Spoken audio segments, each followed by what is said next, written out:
Okon, Diablo, gerçek sandığım yok.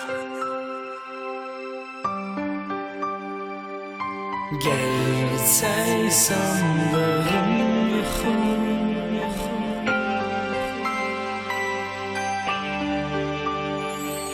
Sevgi filmdir, biz başrolda, mənzil eyni ama ayrı yolda. Gözlerim olub yaş kimi yaxsan, sonra o gözlərə dərindən baxsan, anlayarsan ki sənin üçün ağladım. Gecə şəklinlə bu gözləri bağladım. Hər gecə sənə ait gördüm yuxu, səni görəndə məni bürüdü qorxu. Gördüm ki mənə ümid verirsən, dedim ki yəqin məni sevirsən. Yuxumda qurdum səninlə xəyalla, yuxuma rəqq atdı körpə uşaqlar. Düşündüm uşağım sənə deyəcəkdi ana, sevgimiz hökmədəcəkdi zamana. Körpəmizin səsi ilə oyanacaqdıq, ona keşik çəkib yuxusuz qalacaqdıq. Gerçək sandığım yuxum, xəyallar idi qurduğum.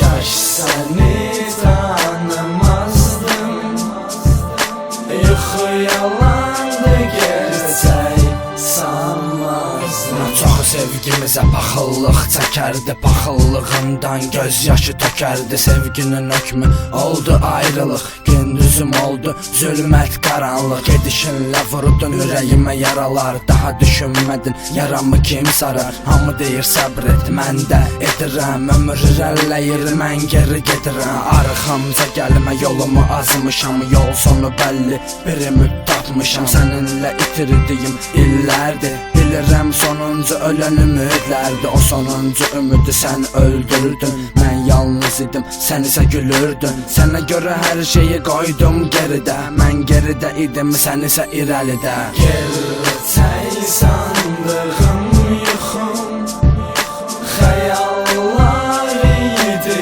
qurduğum. Kaş səni tanımazdım, yuxu yalandı, gerçək sanmazdım.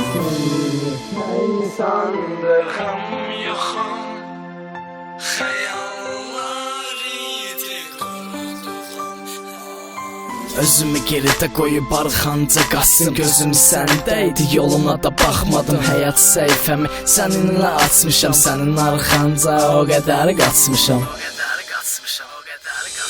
Qayıdıb indi özümə çata bilmirəm, sən olan səhifəni cırıb ata bilmirəm. Bunu hamı bilir ki məhəbbət 3 ildir, məndən aldığın 12 fəsildir. Hər biri baharda bir çiçək açar, həyatıma girdin, görmədim bahar. 3 ilim 12 fəslim yalnız oldu, qış gülümün üstünü örtdü qar yağış. Örtdü qar yağış, örtdü qar yağış. Gerçək sandığım yuxum,